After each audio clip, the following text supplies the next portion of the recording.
So in this video, I want to make a brief addendum to the prior video about using Lincom for interaction effects because I only focused on Lincom for for looking at the differences in slopes rather than the differences in gaps, which are those two interpretations we talked about, when in fact we can use Lincom if what we really are interested in is the gap between, for example, union members and non-union members at a given level of total experience. So just to review last time, when we run a regression with the interaction effect, we see that the slope of total experience for non-union members is about 5%, and then we can use Lincom to calculate the slope for total experience for union members, and we get 0.38, which is simply 0.049 minus the interaction effect here.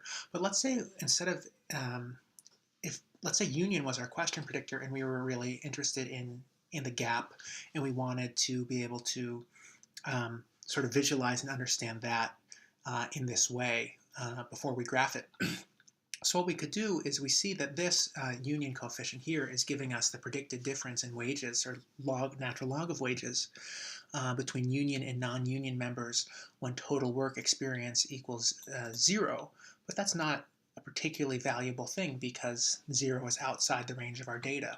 But what we can do is we can use Lincom to calculate the difference between union and non-union members at any level of total experience. So how we would do that is we do Lincom union plus, say, total experience times 1, or just total experience. Oops, sorry, not total experience times 1. The interaction effect, union times experience times 1.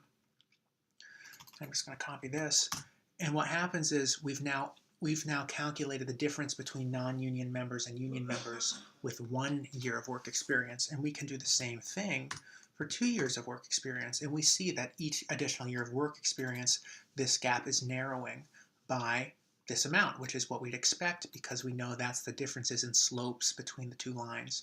But if, for example, if our research question was focused on,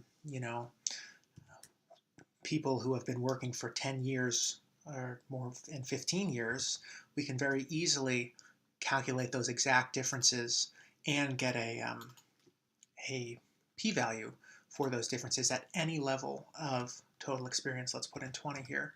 So we can see that the higher you go on total experience, the more years of experience you have, the narrower the gap is between union and non-union members. And we could even do, fractions, I think.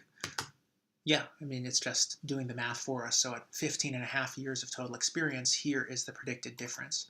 So we can, another way to help visualize what that graph is going to look like as these different slopes are going to result in the gap narrowing. And this, like before, using Lincom for the slopes is an alternative to reverse coding the dummy variable.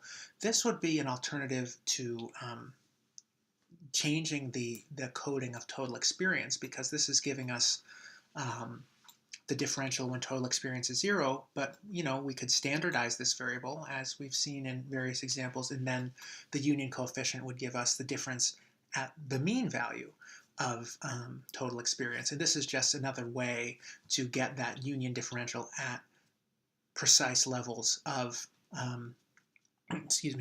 of total experience. So just wanted to add that in, as I thought it might be another useful way to think about how to use this command and how to visualize and interpret interactions.